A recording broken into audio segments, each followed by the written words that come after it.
Hey guys, how's it going? Welcome to Know Your Gear QA number 87.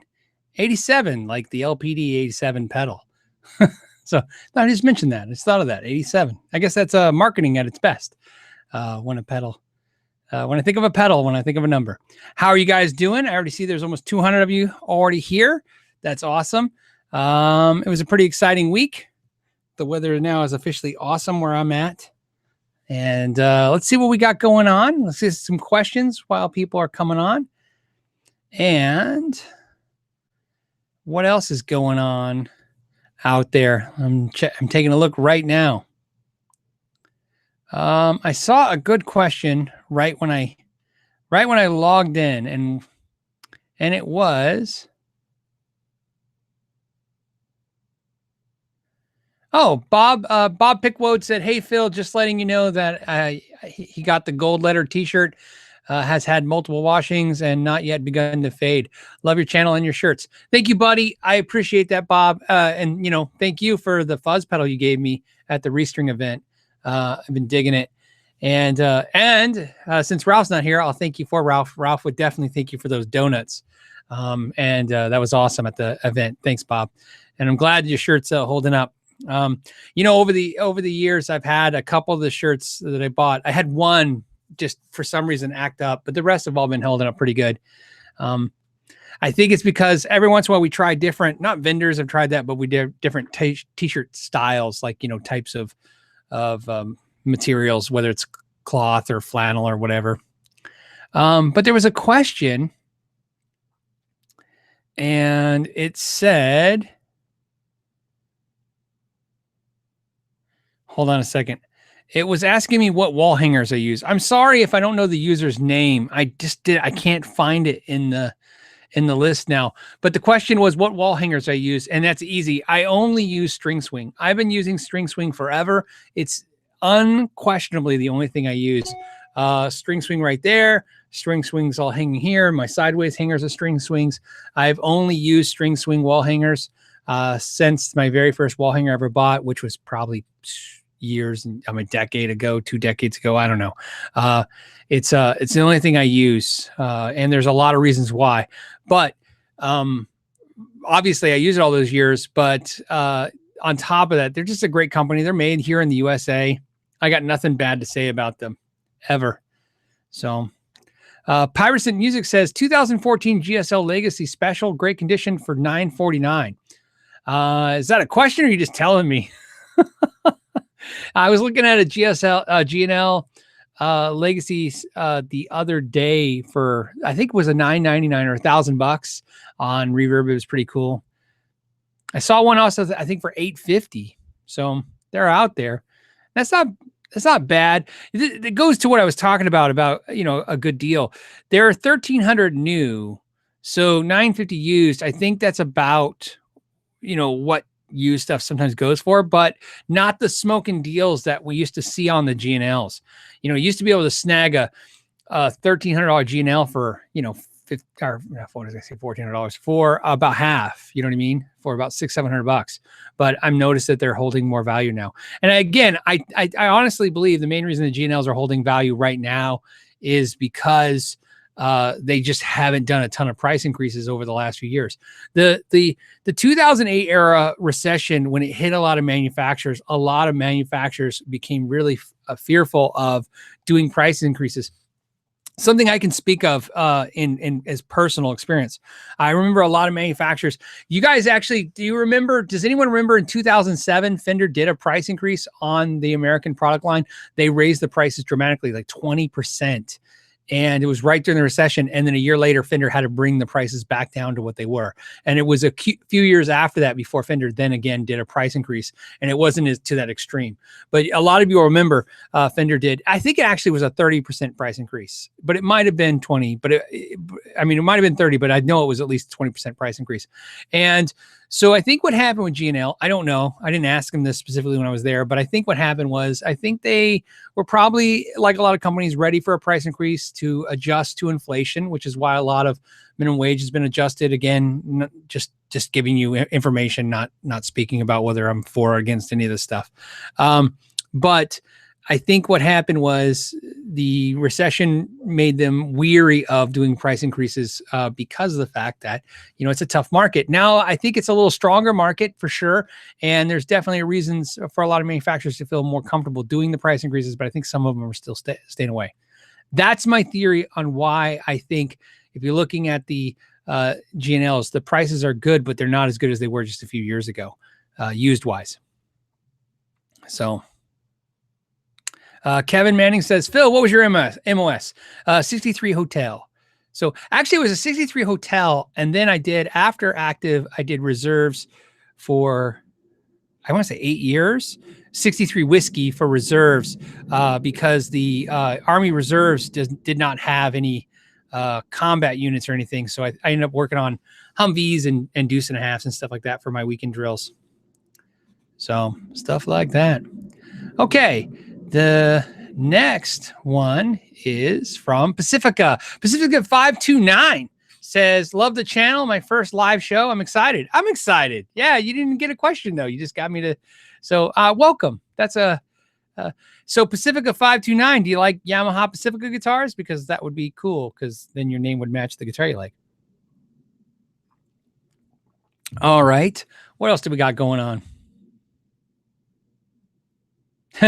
Rex Navarro wants to know, Phil, have you ever spent a whole day playing every guitar you own and would it take all day? LOL. No, not every guitar, not in the same day. I've never sat and played every guitar, but I do often sit and just go through certain guitars. And not in a good way. I think a lot of times when I'm playing a lot of guitars, to be perfectly just honest, a lot of times if I spend a day or an afternoon, it's always an afternoon or something, you have some time and you just want to spend playing guitar. Sometimes, you're played out. That's what happens with me. Sometimes I practice guitar and I play, and then all of a sudden I'm just I'm burnt out, but I'm not done, being involved with, music as a whole, just kind of done practicing, and I'll start goofing around and doing stuff. And I find when I go through guitars, it's never in a positive way. It's never oh, let's play all the different guitars and hear how they sound. It's always I think I'm going to get rid of a guitar. Which guitar do I not love anymore? So, it's, it's just a thing you do. But honestly, I think I've said this. In fact, I've just said this an hour ago. I was in a conversation. I really just play my Strat and my PRS Mira. I have this PRS Mira that I bought in 2013. So I've had it for 5 years. And what was funny was, I'll just tell you, Lawrence Petros was here. We went to lunch today and we were hanging out, and he saw my guitar and he was looking at it because there's a chip taken out of my Mira. And I showed him the sides of the Mira where it's all banged up and chipped. And I even showed him my frets where they're worn out in spots really bad. And I told him, because I play it so much, it's funny. It's I just have never found a PRS guitar that I like as much as just that one guitar. It's just a guitar I just bond with. And just like my Strats, I play the Strat. So although I like to play guitars and collect them, there's just guitars I'm connected to.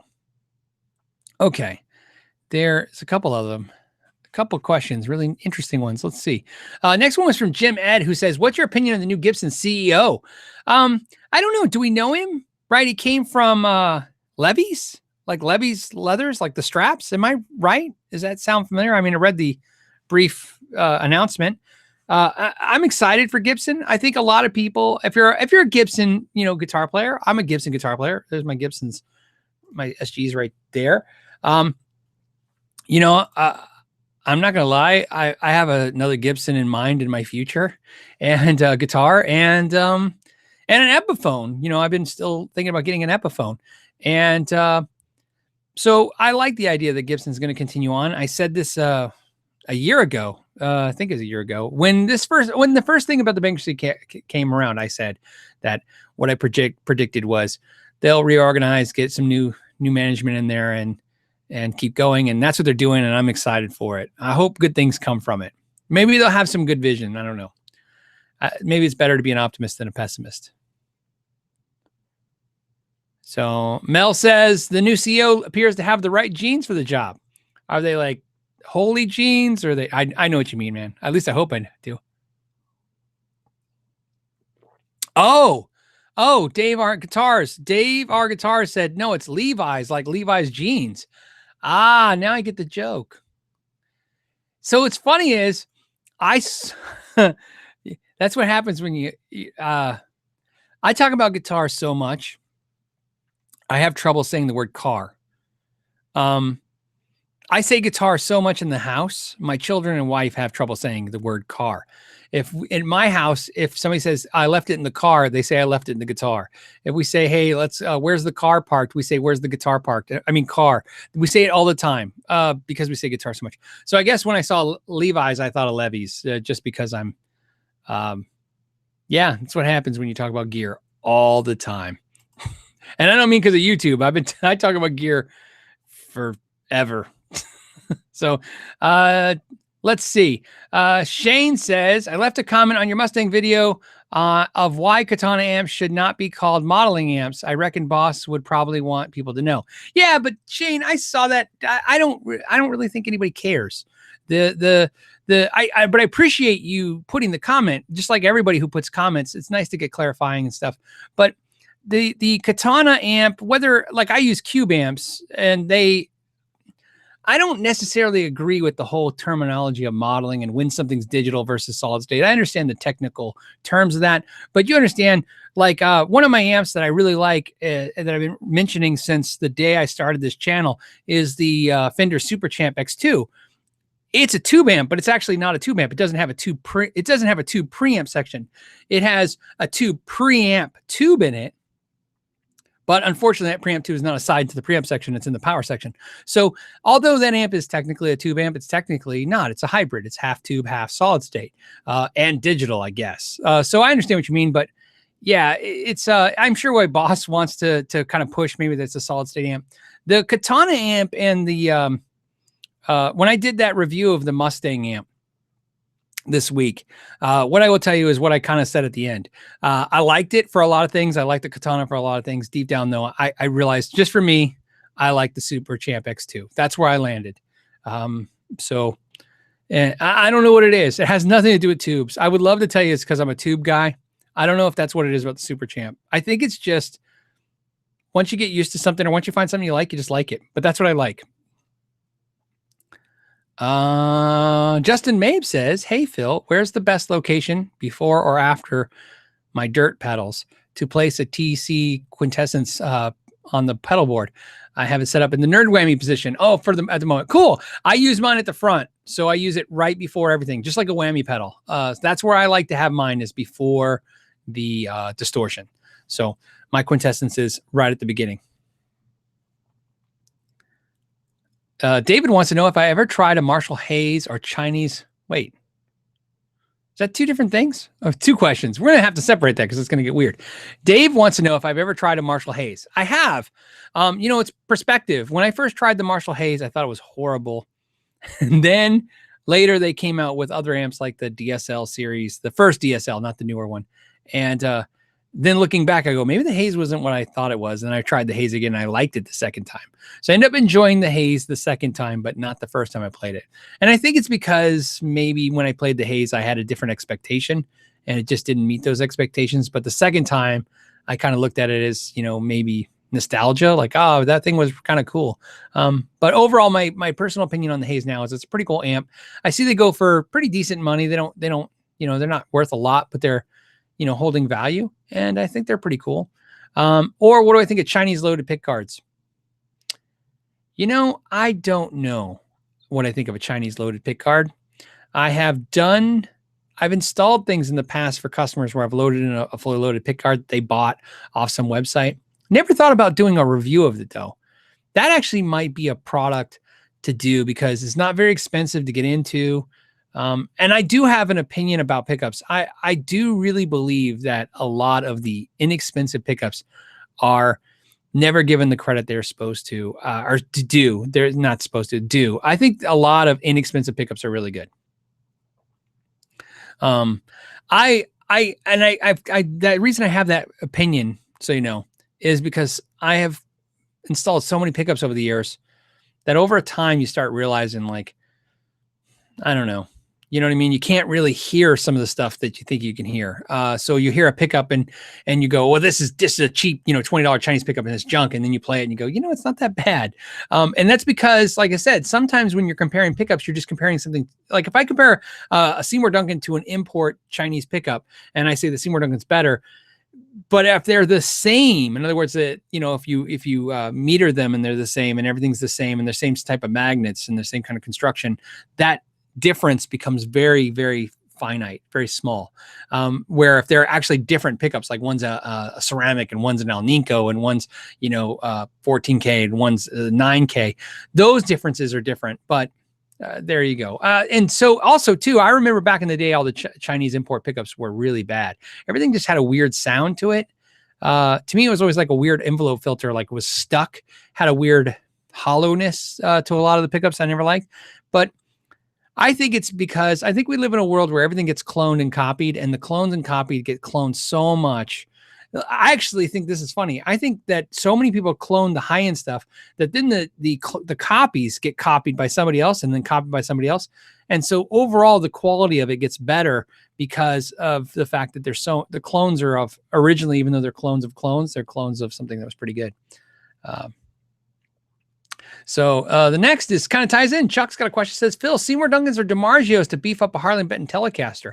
So I have a Telecaster with Seymour Duncans. I have the Billy Gibbons, the BG 1400 in the bridge and neck on my Telecaster. That being said, for Telecasters, I'm a huge DiMarzio fan. So I like both. There's no winner for me. I will tell you this. I like the BG 1400s. I would highly recommend them to anyone, but price wise, I think you can find a better deal on DiMarzio's. So if money's not an obstacle for you, I would look at what I got, the BG 1400s, man. They're killer. But if you want to save a little scratch, I think it's like half the price to get the DiMarzio's. Price $70 a piece for the DiMarzio's versus mine, which like $130, $140 a piece.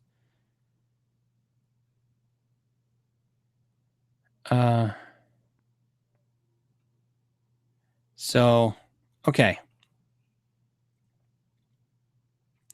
Yeah, Pacifica 529 says, can a cheap pickup be that much cheaper than a good pickup? Well, cheaper in yes, no, wait. Got to make sure I understand the question.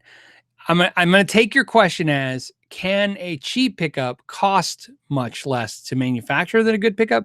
When you say cheaper, I'm going to say that's the question, right? If that's the question, can an inexpensive pickup? No, not a whole lot. So, manufacturers kind of prove that. A lot of manufacturers will make their own pickups, and sometimes they'll use Seymour Duncans or DiMarzio's or brand name pickups. And I've had personal discussions with those manufacturers, and they seem to allude that a lot of the biggest part of a pickup's cost to them is the brand. So they can make a pickup in their factory for a certain price and they can buy one for Seymour Duncan. But the main difference of the reason why the Seymour Duncan's much more is the brand that they have to, they have to pay for that brand power. Let's be honest. Seymour Duncan and DiMarzio have brand power. You put, like somebody just asked a minute ago about his Harley Benton, those DiMarzios or Seymour Duncans. If that Harley Benton came with those pickups, it would increase the cost of that guitar to the consumer. Because of one, it costs more, but two, it's a brand perception. So Stu wants to know, when retailers like Guitar Center or Sweetwater do exclusive models with someone like Gibson, is that special run generally better or lesser quality versus manufacturers? It's funny. The answer to the sad is going to be both. And here's a perfect example. And I'll use things that I like to use from some experiences that maybe I've seen. Guitar Center had an exclusive forever on the Blues Junior Tweed amp. Now it's available at all music stores, all Fender dealers. You can get a Fender Blues Junior and Tweed from any music store. But for a long time, it was a Guitar Center only product. So what Guitar Center said one day is like, they said, hey, look, we're buying so many Blues Juniors. We want to have one in Tweed. And I think they had the Jensen put in it. And that was an exclusive to Guitar Center. And it was improved and it had a little bit of price increase added to it. But it was something that the buying power of Guitar Center was able to dictate. I can't tell you for sure, but I will tell you what I believe to be true. When that amp was made available to all Fender dealers, it happened to happen right in the middle of the heart of the recession, in the summer of the recession. which is not only a bad time because of recession, but the summertime is a very bad sales time for retailers. And so when I believe the main reason Fender probably opened up the Tweed line, the Tweed Blues Junior, to all dealers was probably because Guitar Center was not buying enough of that model to make sense. So they thought, let's open it up. I don't know. Maybe Guitar Center didn't feel the need to be exclusive anymore, or maybe that exclusive contract expired. Again, I can only give you the perception of what happened at that time. But the point of the story is in that particular instance, Guitar Center had the manufacturer make a slightly improved quality product, giving you Tweed, which is a more expensive material to put on the guitar or the amp, and then give you a more expensive speaker, Italian Jensen. And the price was not very, very high considering what you got. However, I have also seen the opposite. I have seen, we've all seen retailers ask manufacturers to make stuff that's like something they do, but cheaper quality. So you have to always be a little cautious. I would love to tell you that I've seen it sway one way more than the other. My guess, because, you know, why not just throw a guess out there? My guess is that if I was going to guess, Sweetwater will generally probably have their stuff have a higher quality than GC. One thing I will tell you that I thought was pretty cool Sweetwater did was Sweetwater did a limited run of PRS CEs, that's bolt-on guitars, in satin finish. And when they did that, the price was $1,500 versus $2,000. And satin finish is a lot easier to do than gloss finish. It takes less buffing, it takes less time, and it's a faster finish to put on the guitar, therefore making the guitar cost a little less to manufacture. And Sweetwater got PRS to do that. And obviously doing that saved money, so Sweetwater lowered the price. I thought that was cool because I've seen manufacturers do the opposite. I've seen them actually do a satin finish on a guitar, but hold the price the same. And I always that's my pet peeve because I know it costs less to make that finish. And I hate the idea that I'm paying the same for something that costs less. You know, you like to see some of the savings come your way since they're saving a little bit. But you got to be cautious either ways. You got to take a moment to educate yourself. You know what I mean? But those are some experiences I've seen. Pacifica 529 says, how are pickups different from each other? Just wired magnets, right? How do they dial in sound that they're looking for? I mean, hum versus hum and such. Well, pickups, there is definitely a magic to making pickups. I've seen enough pickup makers make pickups to know there is something. It's kind of like a chef, you know. You got to know when to stop adding salt, when to stop adding, you know, flavors, when to add flavors. You know, there's a little bit to it. I don't argue that. I could argue. Actually, let's back up again. I could argue exactly what you're saying. Wire and magnets and and plastic and fiber bobbins. That's a pickup. And by materials, these are the hardwired costs. No pun intended. But it would be like saying tomatoes, I'm trying to get the analogy, please understand. Tomatoes and mushrooms and zucchini and, salt and pepper and garlic. Those are the ingredients, but two different chefs could give you a totally different experience. And I think a lot of times that's where pickups derive a lot of cost from. That one chef, when everybody decides, when they have that taste test and everybody goes, man, this chef has the best sauce. That chef is going to instinctively go, okay, my jar of sauce is $9.99, not $4.99 like that guy's jar of sauce. And I think pickups work the same way. I think once somebody makes a great pickup, they really want to hold true to the way that they made that. That's why I said sometimes the Chinese, or I don't want to say Chinese per se, because there's a lot of Korean pickups out there more so than Chinese sometimes in aftermarket. But those pickups are so good for the price because they're just copying what somebody else did. And unlike a copy like a Gibson or a Fender, when somebody knocks them off, like the Chibsons and the Chenders and the Chibanezes or Chibanezes or whatever you guys call these guitars, when they knock off those, knocking off a pickup's a really strange thing because it's hard. You know, no one actually puts a logo on a pickup and no one really gives an identity to the point where the knockoffs are perceivable. So it's really easy to have, knockoff pickups. I really believe a lot of people, and I really believe this, I really believe that a lot of guitar players out there are yanking out fake Chinese made Seymour Duncan JB and 59 copies out of the guitars and putting real 59 JBs or 59s and JBs in their guitars. And it's funny to me, you know what I mean? Because they're probably not changing a whole lot because the copy was already in there. But you know, it's no company is going to actively go, hey, our guitar is only $299, and guess what? We knocked off some of the best pickups out there, and that's why it sounds good. So that stuff is really kind of sometimes kept secret. On the side note, or I should say on the flip of the coin of that is, I've also seen where manufacturers have put the cheapest pickups in guitars. So, you know, I had a good experience. I'll bring up Chapman on this. If you guys know, I reviewed the Ghost Fret on Chapman, and I took the pickups out for a Sharpen My Axe. That guitar was sold off, and for a Sharpen My Axe, and I put new pickups in it. The pickups that I took out of it, I've seen many places stated on the internet by, I think, the Chapman people, and also in writing, that they use not so high-end pickups in those lower price point guitars, because they, you know, I think I saw somewhere where Chapman said, I didn't put a whole lot of money into the pickups of those guitars because I think a lot of players are going to get those guitars and upgrade the pickups. The pickups that were in that Chapman, they look exactly like DiMarzio's. I mean, they're really, really cloned to the DiMarzio look in every way. Even the back plates. I mean, it wasn't just the screws. It was the whole thing just had that DiMarzio vibe, to the point where it looked like a DiMarzio pickup. So who knows? But what I'm saying is that it's hard to tell with pickups, is basically what I'm getting at.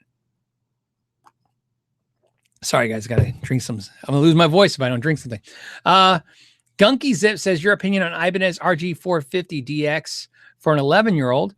Well, it's got the Floyd, right? It's got their bridge. I had the RG450 DX in black. Pretty sure that's what I had. Does it have the shark teeth inlays? I can't remember. Pretty sure that's the one I had. And I liked it. You know, just be aware of the tremolo system, which, you know, it's the Ibanez version of the Floyd. But I'm trying to think if I gotta look now. Sorry, guys. We can't let the 11-year-old get the first wrong guitar. Okay, let's take a look. Yep, it's got the tremolo. I'm not a big fan of giving beginners a Floyd style tremolo, although a lot of people have started on them and no problems. This is what I'm going to tell you, Gunky Zip. Please make sure that you're versed on them and how they work. Don't walk down that road, you know, without information. So now I have a video called How to Live with Your Floyd Rose If You Don't Love It, or something like that. And that video is specifically for this situation. Let's say you buy a guitar like that and you're having trouble with it. It's quick fixes. It's ways you can make that guitar happen. Unless something changes, Tech Tip Tuesdays, this Tech Tips Tuesdays video is how to restring a Floyd Rose. That might also help you too. All right. Katzen, man, I'm sorry. We're not going to try anymore. Katzen Zinjin 2. Best noiseless tele pickup, or only real single coils have the tone. Oh, you know what? No, I have the BG 1400s. My BG 1400s by Seymour Duncan and my telly are noiseless. They're stacked humbuckers. They sound fantastic. So I like a lot of those. Also, like, what's the? There's a bunch I like for noiseless telly pickups. I'm trying to think of the name of it. Twisted Telly. Does that sound right, from DiMarzio? I love that pickup. I just hope I'm saying it right. I'm pretty sure it's a Twisted Telly. Yeah, Jared Briggs says, that's the reason I don't have a Floyd. Yeah, like I said, you gotta, it's a cautionary tale. You know what I mean? I think you can be fine, but also you can be walking down a trap. So just be cautious. I'm going to poke around. I got some super chats pinned, guys. I just want to find some non-super chats, find a good question, good comment.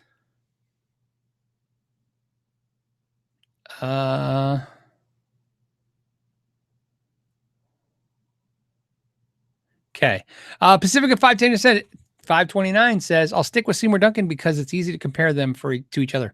Yeah, I like Seymour Duncan. 90% of my guitars have Seymour Duncans. Well, I shouldn't say 90. It's like 70% because I have a lot of DiMarzios and then stock pickups too. But I have more Seymour Duncans than DiMarzios in my guitars. And I feel guilty about that because DiMarzio sent me some cool pickups. So I do feel like I kind of want to buy some more DiMarzios for my guitars because I always liked them and, you know, they were really nice to me sending those pickups out. Rex says, like Ralph said, Chapman guitars are overrated. He did say that. I remember I remember when he said that because I was in shock that he was going to say that. Not because it was Chapman, just because I was shocked that he thought that. It's one of those things you think you know your friend thought that. Okay. What else do we got? Oh, Matthew wants to know, do I like the Music Man Strat Cutlass? I do, man. That is a guitar. I keep seeing YouTube videos with that guitar in them. And every time I see one, I'm just like, that guitar. You know what it is? It's like a really beautiful Strat. Everybody's going to have a different opinion about the Cutlass, the Music Man Cutlass. But to me, like if I was going to change the Strat in a way, you know, if Fender said, hey, let me just do whatever I want to a Strat, I think that's where I would end up. That shape is just, I don't know. It's just something about how smoothed it out, you know, it is and stuff. I really love it. I love the ones with the baked maple necks. Yeah. Music Man Cutlass for sure. So.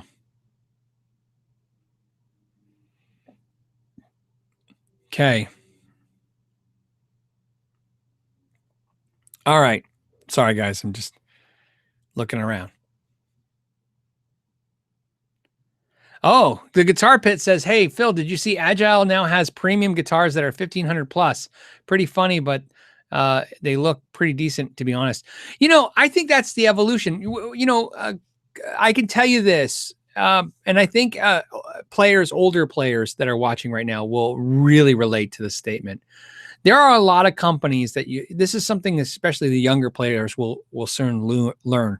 There are a lot of companies that start out in the economy world, like Ibanez, and for Fender, you know, right? They start out making the cheap stuff, and then over time they just keep growing. And I think that's a natural evolution for a company.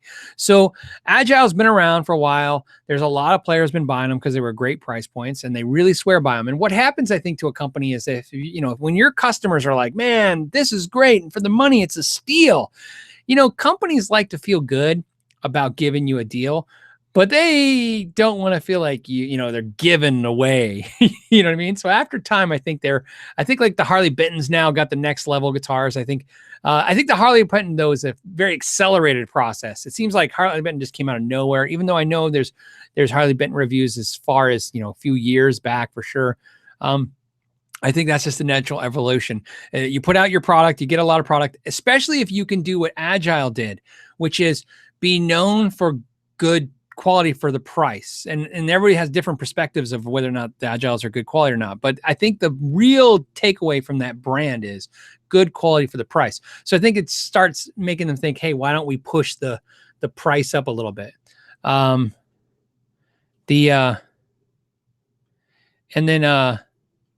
Yeah, and Guitar Pit says, yeah, 1,500 still makes you chuckle. The problem I have is I really don't know what to say anymore. It's a different world. You know, Ibanez has guitars made in Indonesia for $1,500 now, and it's a strange thing because I don't have to think back, you know, 20, 30 years ago. I mean, 10 years ago, I could buy a made in Japan Ibanez for $1,000 new. I don't mean used. I mean new.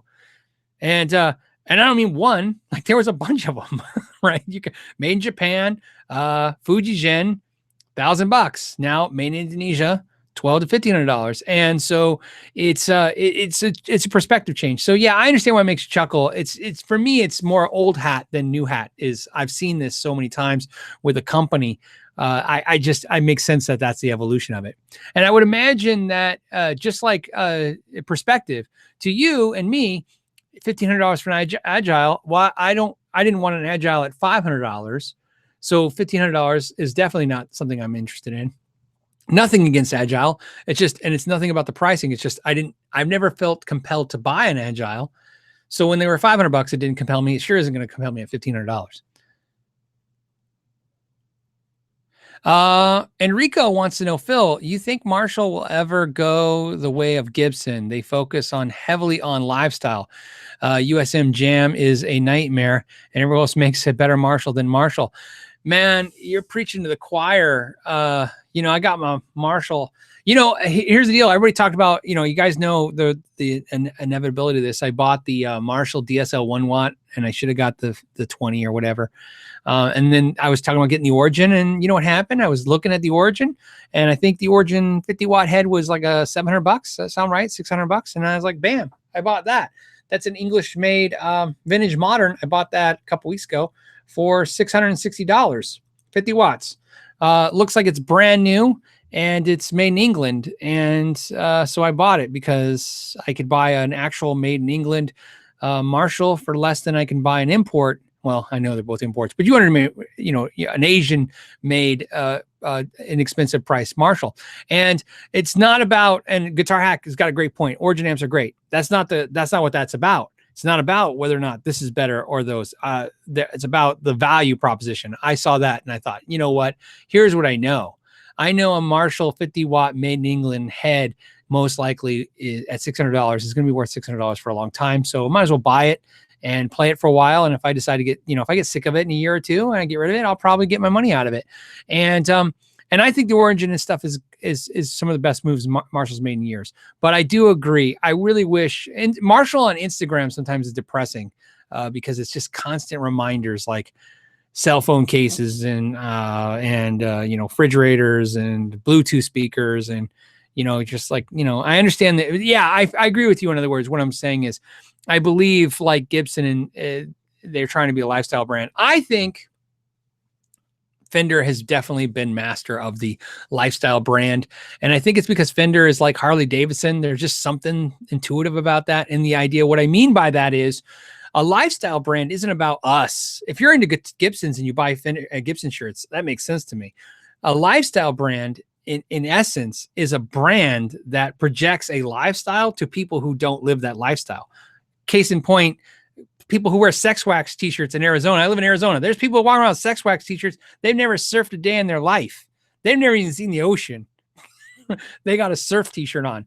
I'm not making fun of that. I'm just explaining that as a lifestyle logic. People buying Fender shirts, and then I'm in a line somewhere, and I'm like, "Oh, you play guitar?" And they're like, "No." Like, "Oh." They're like, yeah, I got a Target. So, and lifestyle, you know what? And this is not, it's just not brands anymore.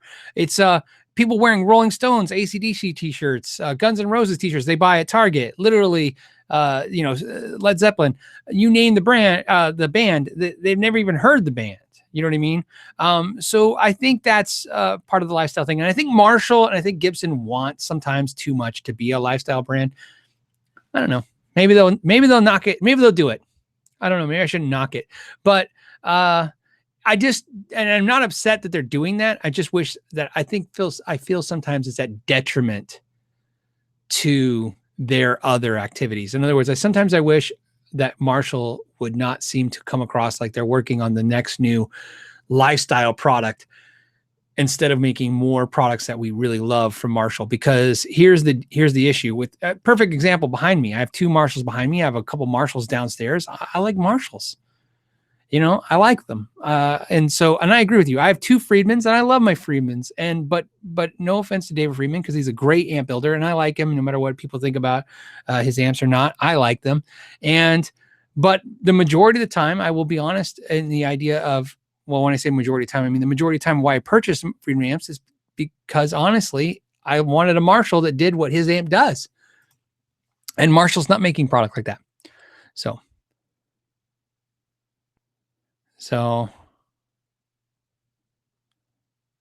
all right. So anyways, next thing, let's go over here and see what else is going on. Okay, hold on. I just want to make sure I'm not missing stuff. Gotta scroll back. Okay, so Shane says, how would you compare the build quality between Music Man and PRS? I own a Cutlass and love it. Great. I will tell you exactly, Shane, how I will compare the two. I will compare the two the way Paul Reed Smith compared the two.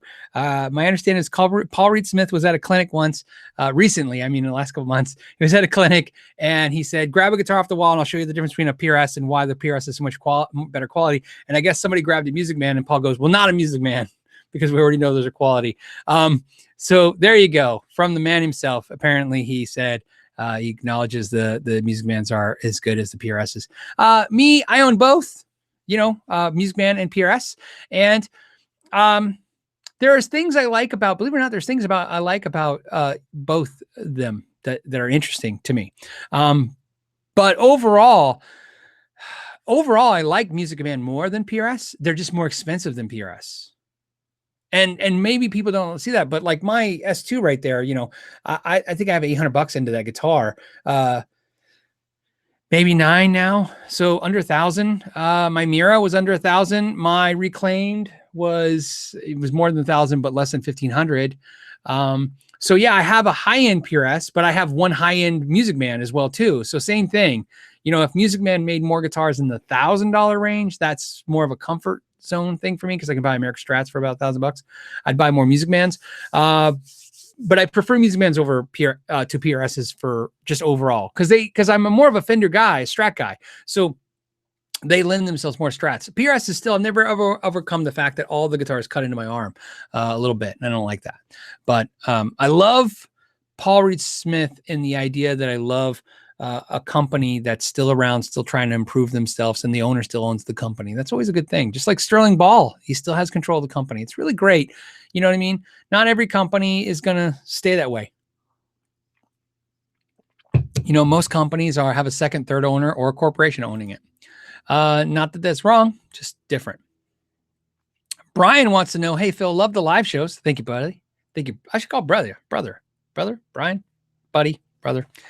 Quackenbush is his last name.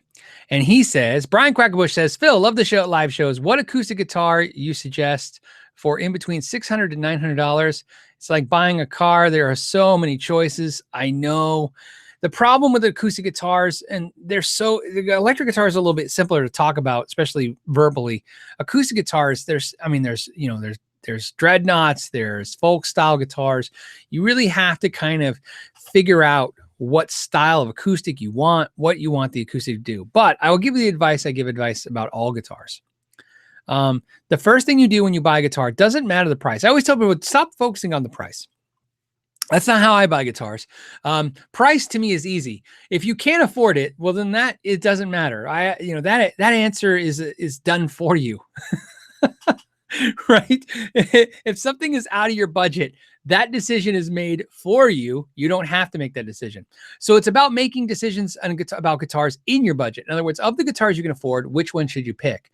And the best thing to do is, without playing a guitar, you can write down on a piece of paper some what I like to call not standards, but write down some expectations. I've done this before. Say, write down some expectations. And you go, look, I'd like the acoustic to be maybe resonant, and I'd like the acoustic to have a lot of bass or warmth. And this is a nice little cheat sheet. You put it in your pocket when you go try acoustic guitars. You say, look, I want the acoustic to feel a certain way. I want, it's important that the guitar weighs a certain weight to me. It's important to me that it has electronics. If electronics are important to you, make sure it has electronics. If it doesn't matter, don't put it on the sheet. Put down on it like a checklist of all the things that matter to you, that you feel are important, that the fret ends feel good. For me, one of the things that make guitars exciting for me is I set up guitars all the time for a living. So when I pick up a guitar and it plays great, man, it's like magic, because it's not more work for me, right? It's like a landscaper, wanting to prune his own bushes. It's the last thing he wants to do after all day of taking care of yards. So to me, the last thing I want to do is work on guitars sometimes after I work on guitars all day. So what happens is you write down this list, that you want the guitar to play and feel good with the action, maybe without having to have it set up. And you write down these expectations. And the great thing about that is it doesn't matter what those expectations are. What matters is when you find a guitar and you go, okay, yeah, it has this, it has this, it has this. What I find is funny that people do. This is something that I find everybody does. And this is from experience of selling guitars to people. You'll play a guitar and you'll go, man, $450. I love this guitar, but my budget's between 6 and 9. Maybe I need to find a slightly better guitar than this, or in the 650 range, since and it's always about because when you wire in your head a budget, that becomes the most important thing to you. which I tell people is not the most important thing. The most important thing is that you love the instrument. And the second thing is, on that note, what happens if you play a guitar and the only guitar you love is $1,500? It's the only thing that meets the standards, but your budget's between 6 and 9. Well, you know what? Here's my advice. Don't buy a guitar. Wait. Just wait it out. You'll find it. You know, right? If you wait for the guitar, it will come. I promise. You always find an instrument. There's always a deal. If you go out there and you go, man, I played a Taylor, blah, blah, blah, and it's the best guitar ever, but it's just out of my price range. Then you get hyper focused on that guitar. Just find a used version, a deal, a discount, a coupon, somebody selling it on Craigslist. Find it and then try that guitar out and get the guitar. But that's where I would put my focus. And that is based on what I've seen a lot of people buy, how they've seen a lot of people purchase instruments, and the mistakes and things that I've seen them make. All right. So I want my $2. He's got a question. I'm assuming it's he. I could be wrong. I want my $2. Could be a female too. So I'm sorry about that. Says, been taking lessons for 1.5 years. Thinking of going on the online route. Any suggestions? Yes. Okay. So this is going to be a horrible thing, but I'm in a problem right now thinking about this. Here's the problem. I have a video. It's done, and it's called How to Pick a Guitar Teacher. And it actually comes with a downloadable PDF of things I think you should be looking for when you're looking at teachers and things you should ask teachers. And this includes online lessons, things that I suggest for you.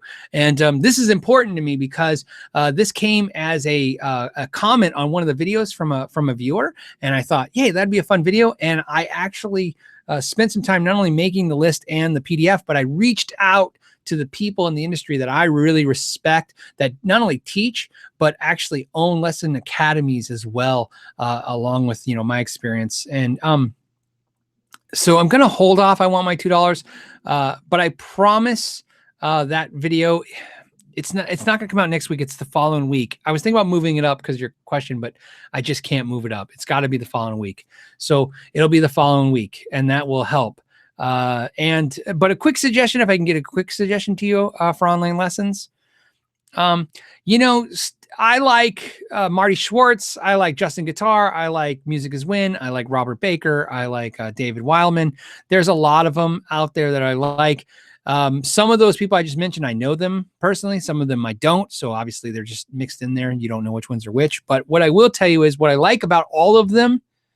They all care about teaching, but most importantly, they are focused on trying to make a curriculum based on that. And some of them are better at it, but my personal experience has been sometimes a plan is not as important as, just liking the person. You know what I mean? Sometimes their personality. So, but with all that being said, trust your gut. Go online, watch somebody. If you feel good about watching their content and learning from them, then go trust your gut and go with it. If it immediately doesn't feel right, even though you think, hey, everybody's watching this guy, he must be good, don't go with it. If your gut, trust your gut. Let me pop around because I got a couple. It's 875 of us. That's a lot of people on a Friday. Okay, here's one, and it just jumped. Where's it at? Jeff wants to know, from watching In the Blues, that's Shane. Yep, I like Shane. Channel, I purchased a PV Bandit 112 Sheffield with a Celestion G12 T75. What are your thoughts on the Celestion speaker? I like the G12 75. The funny thing is, I used to only play G12 T75 speakers. I think every cabinet I owned forever had them. And I like them. My personal feeling is I've never looked at the specs, so I'm just going off what my ear detects and stuff. I always thought they had a bassier, more powerful sound, fuller than a normal Celestion. Maybe they're higher wattage. Maybe that's probably part of it, 75 watts. Like them. A lot of people upgraded to vintage 30s. That's why I did it years ago. I just said, hey, everybody's like, oh, if you like these, get the real ones, get the vintage 30s. And then I did that. And then I go, oh, maybe these are better. And then everybody's like, oh, if you like vintage 30s, you'll really like greenbacks. And then I did that. And greenbacks were good, but I kind of, vintage 30s were a nice in-between what I thought the greenback was doing and the G12T was doing. But I like the G12T on that amp even. So if you're thinking about switching it, you can, but I liked it. the way it was. Sean is a Cubs fan. Sorry, Sean. Shawnee is a Cub fan. Says, do you think the Marshall Class 5 amps will be sought after one day? They already are, buddy. If not, what discontinued modern amp will be collectible? Collectible is a hard thing. So I wouldn't say Class 5s are collectible, but there's my Class 5 right there. And new, they were $350 brand new. So I don't know what they're going for used, but I think they're going for $350 brand new. So that's a pretty good, that's pretty good. That means if you bought one that came out in like what, 2009 or wherever they came out new for $350, they might even been $300 when they first came out. Have to think about that. So, but either way, they're worth the same used as new. So I like mine. And I've learned the hard way for all of you guys that have Class 5s. I had one, I sold it. And I think I got, like I said, a $350 new. I didn't pay that. I think I paid like $250 or $220. Sold it for $200. Bought another one for $250. Sold that one because again, I wasn't using it, and I was like, oh, it's not that great of an amp. And then I sold it for $250. And then I got another one, luckily one day for like, I think I paid $2 for this one.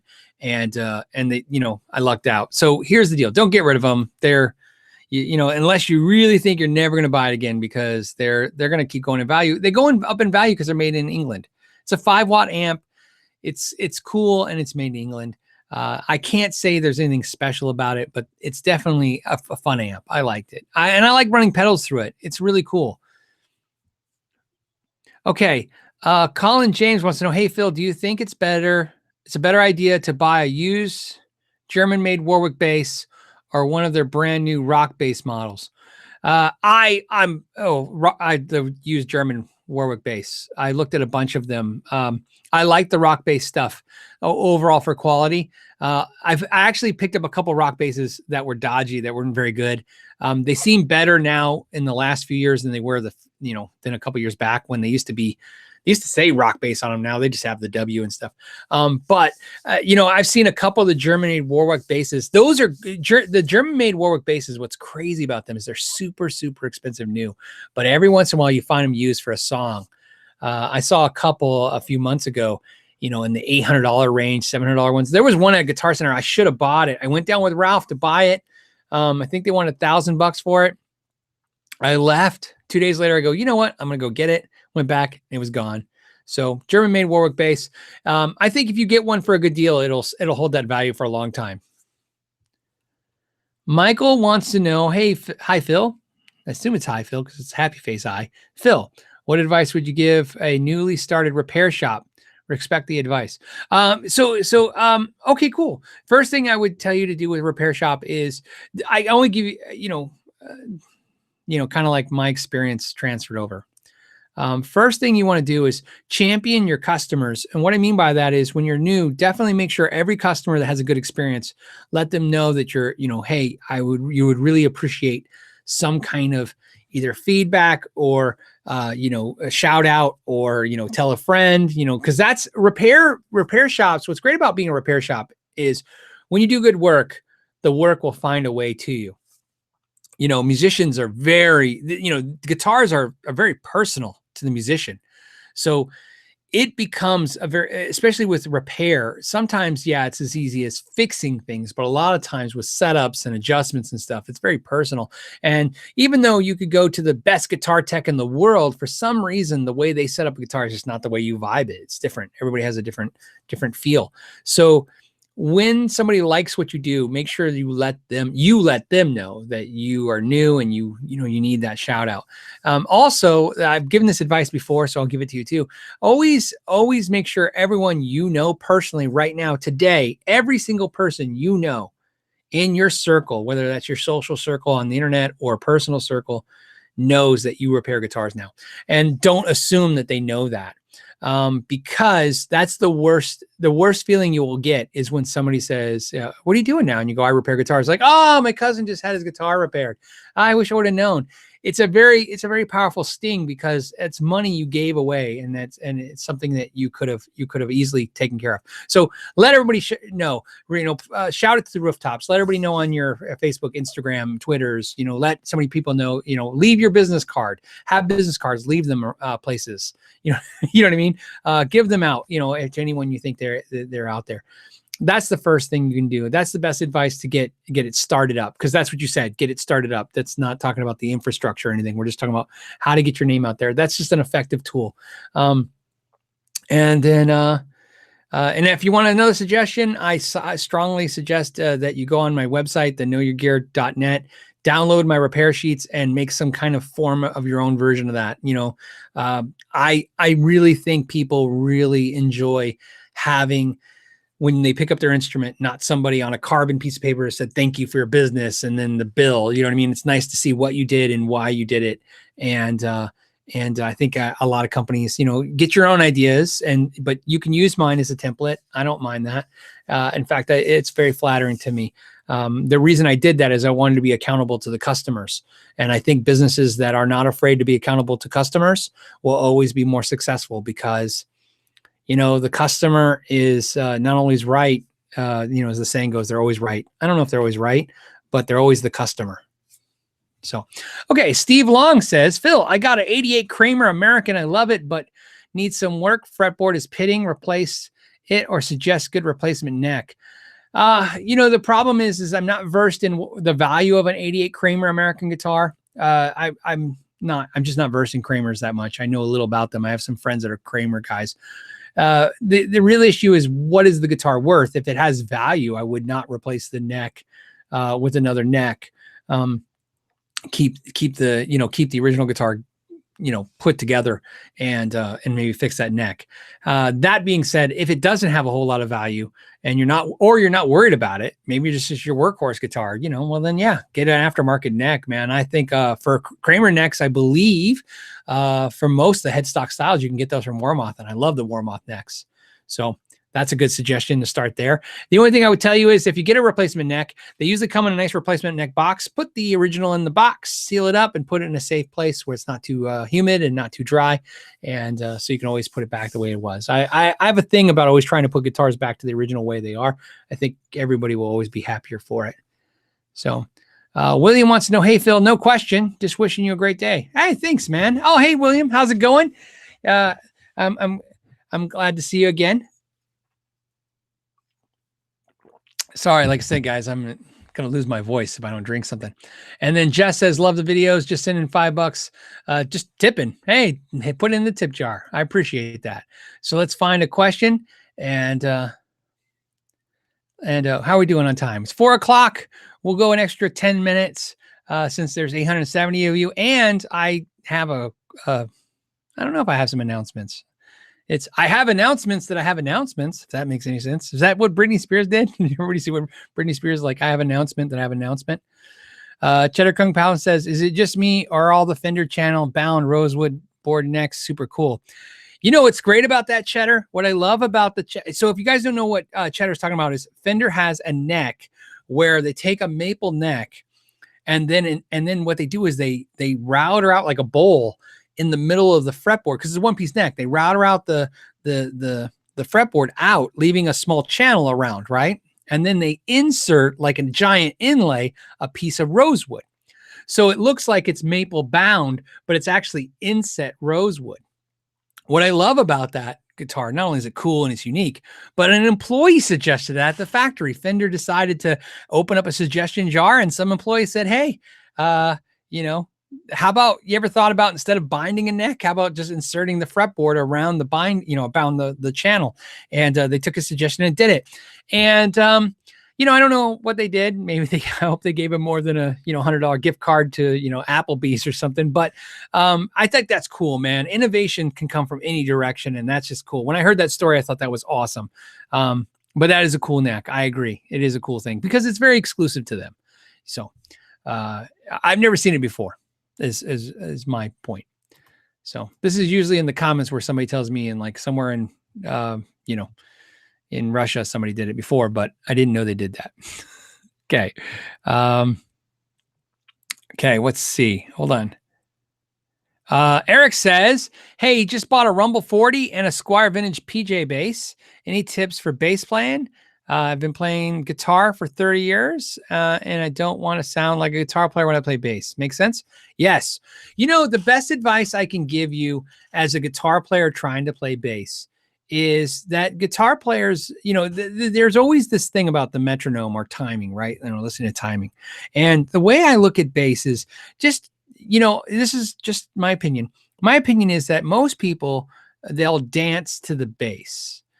Some people, they bob their heads to the drummer. I just want you to think about it. It's a great illustration. People bob their heads to drummers, right? Right. That's how they move.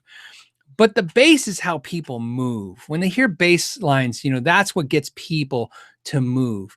And guitar players, whether they know it or not, whether they're just strumming chords or playing, staccato style or solos or whatever, they are more like the drummer. They can get people. When you watch, players like instrumental players, the people move like they would with drums. Kind of like I said, they bob their head. They like listen to the guitar and they bob their head to drums. So one of the things as a bass player that I always try to recommend is when you play bass, think like that. You want your bass lines to want people to sway and move and dance and move their hips. And this is an important thing, and it's going to feel silly, and I'm sure a lot of people are going to make fun of me after this, and I don't care because I just don't care. So I always, when I play bass, I always picture a woman somewhere out in the audience, and what I'm trying to do is get her to move in a very exotic way, right? I'm trying to get her to not just, I don't want everybody just doing this. I want her to move.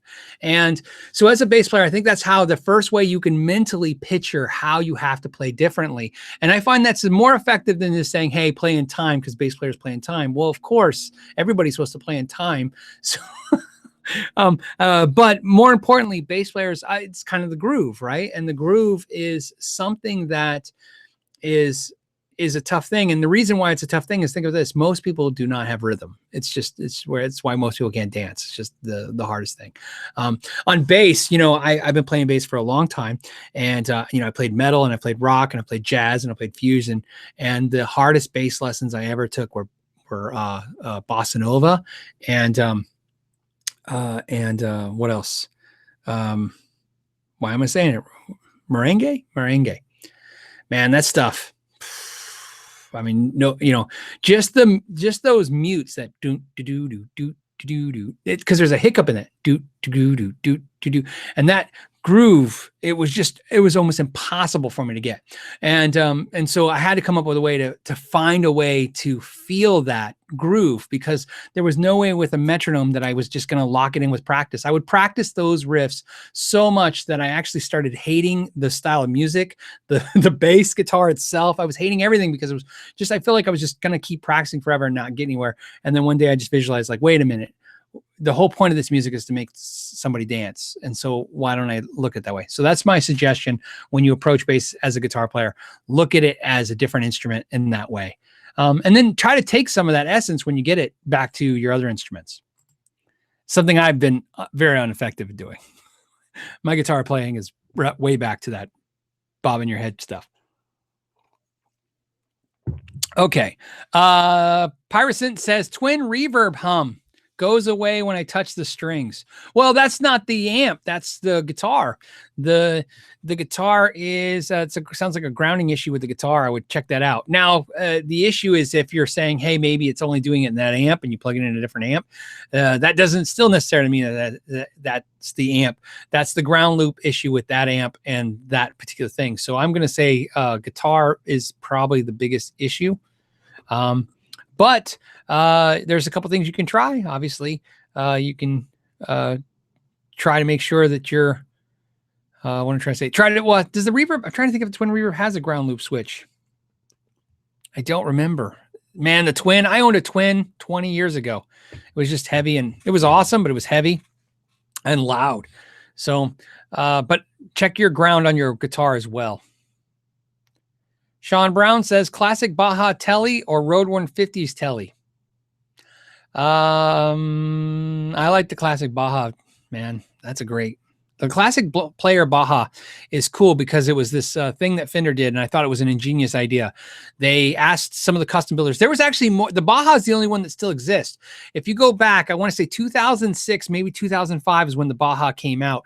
When it came out, there was 3 guitars. There was 3 guitars by Fender, and they were all basically the same thing. They were all guitars that Fender master builders had built, and because Fender asked the master builders, said, "Hey, out of all the guitars you've ever made, what are the coolest ones?" And they all picked one, and they made so everybody got their own. So the Baja was one of them too.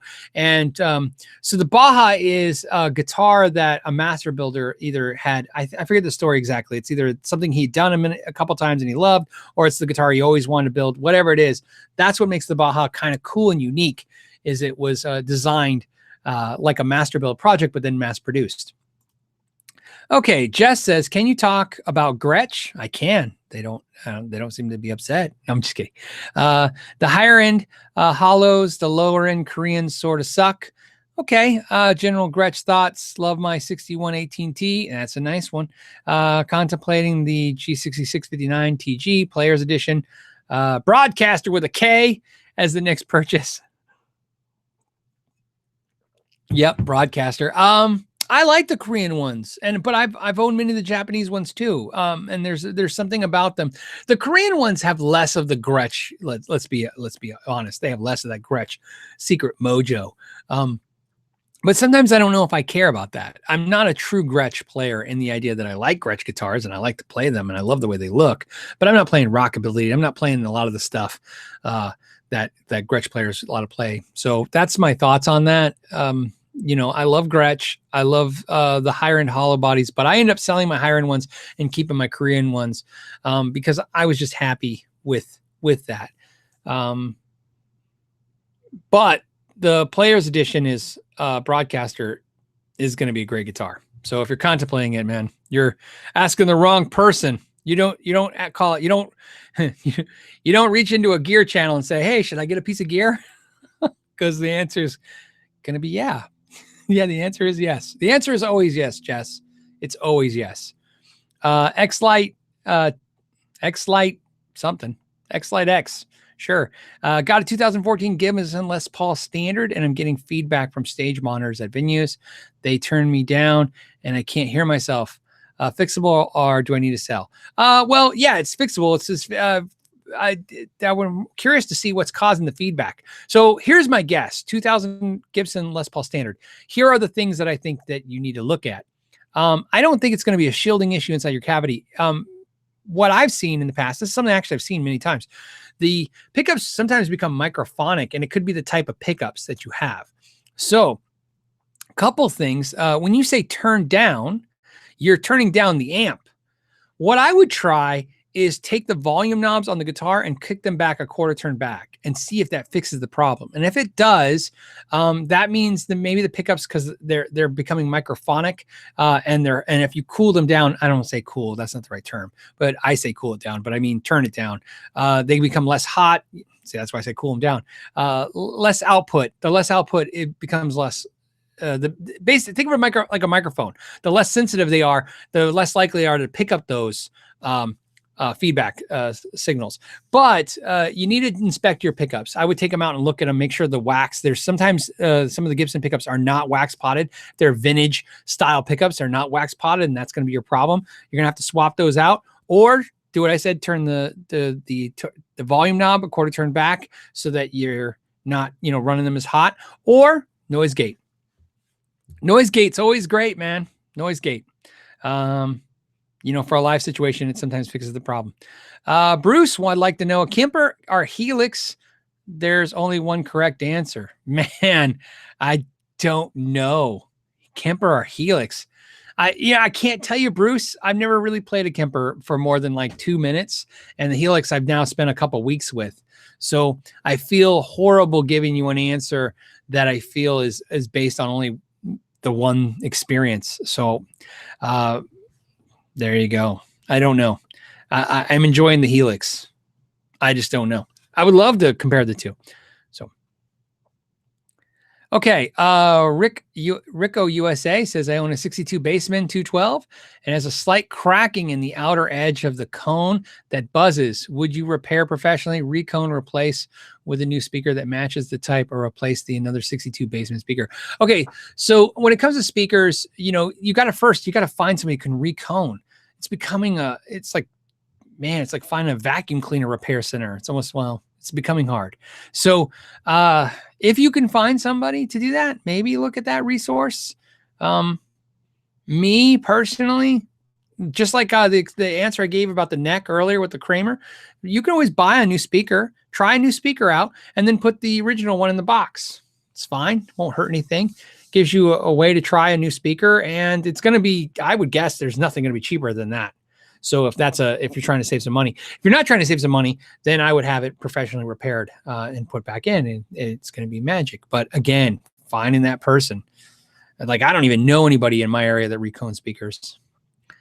Ben says, hey, Phil, I find myself better back in gear. Nuno used. Okay, hold on. I find myself better back in gear. Nuno used back in the day. Okay, so better using the guitar okay. Why the heck am I so into gear from my childhood? What's wrong with me? Oh, Ben, great question. So basically, yeah, why you find yourself better when you get back into the gear like that Nuno used back in the day. So yeah, well, look at me, man. There's my Nuno guitar, swirled. There's my RG 550. These guitars, I don't play these guitars. These are the guitars, same thing like you, man. This is when I was a kid. Guitars were cool. And and for some reason, some players, they were in those days. I didn't play guitar. When these guitars were hot, I wasn't a guitar player. I wasn't even, well, this guitar, when did this come out? 87? I think this guitar came out in 87. I was not playing guitar in 87. I started playing guitar in 89, 90. So, this is just stuff I thought was cool. Older kids had it. That was, and so I was like, okay, that's cool. And so I found my own way with my own guitars. But then as I got older, I thought, oh, it would be cool to own those kind of old, isn't that funny? Kind of old guitars. Yeah. I'm going to go with the Biloxi Blues movie. Matthew Broderick. He did a quote in that movie that I thought was great. When he was going through basic training and stuff, and then later he's talking like he's an older person reflecting back, and he said it was the worst time ever, but to him it was the best time ever because he was young. There you go. There's the answer. When you're young, everything's cool. Everyone wants the car they wanted when they were 16. That's not a fact. It's an analogy. Okay. Mel O'Brien wants to know, he says, plan on getting a player strap for Christmas. Have you heard of any problems with the bridge? I have, but not officially, like any kind of official thing. I've had people email in. We've had people email in about some issues with players, strats, bridges issues. I believe the problem that I heard, or the problems that my understanding of the issue is the new models are fixed, but they have issue with recalls on the old models. I'm not sure what the issues are. And it could have been Tellys too. I'm not sure. But yeah, I've heard some grumblings, but nothing official, nothing in a weird capacity that I could quantify, and nothing I've seen personally, but I have heard grumblings that there are things. But this problem with Fender is kind of like, it's such a big company that I don't know if you hear of 5 or 10 problems. I mean, they're selling, thousands and thousands of guitars. So who knows if the issue is very large, but yes, I have heard some stuff. So what does that mean? I would buy from a reputable dealer and make sure you're fine. I don't think there's anything wrong with the guitar, by the way. I sold Fender for 10 years, and I have no ties to them in any financial capacity. Like they don't pay me or anything, for anything. And so in that statement, what I'm telling you is my experience overall with them was good in the way that they treated customers. I've had personal problems with Fender over the years, and I've gotten over them. We made up nice and stuff. But as a customer, I've had a much better experience as a Fender customer than I have with, over the years. So Fender is always, I think, for the most part, a safe bet. I would highly recommend it to this day to most anybody. Okay. Well, what did I do? Break it? It's resetting right now. Okay. Anything else before we go?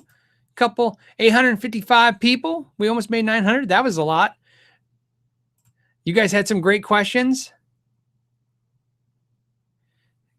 Gunky Zip says, hey, say goodnight and have some tea, my good man. Yes, I plan to.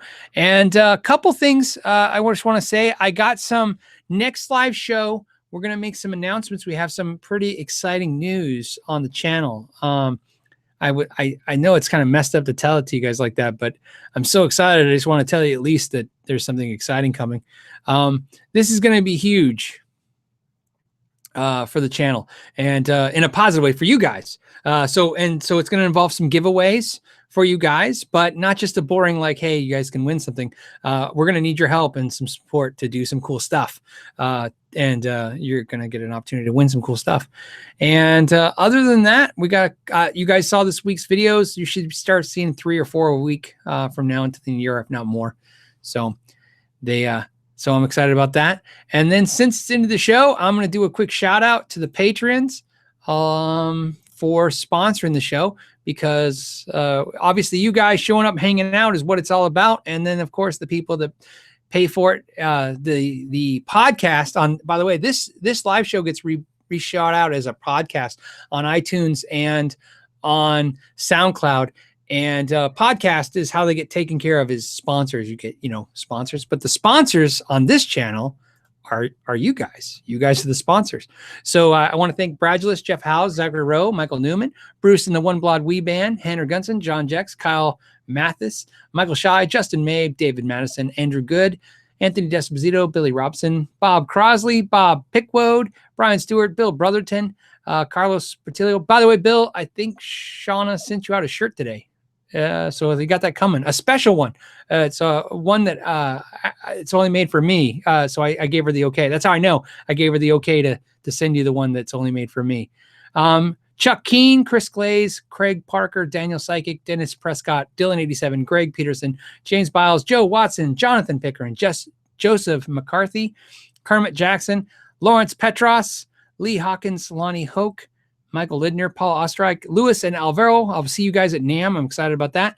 Ricky Robinson, Robert Books, Robert Hodges, Robert Wood Guitar, Scott Germain, Scott Tompkins, Space Jazz, Steve Penna, Tim Camacho, and Todd Flowers. And of course, every single person who does Patreon. Again, thank you guys for supporting a channel like this. It makes it nice that we can build a community.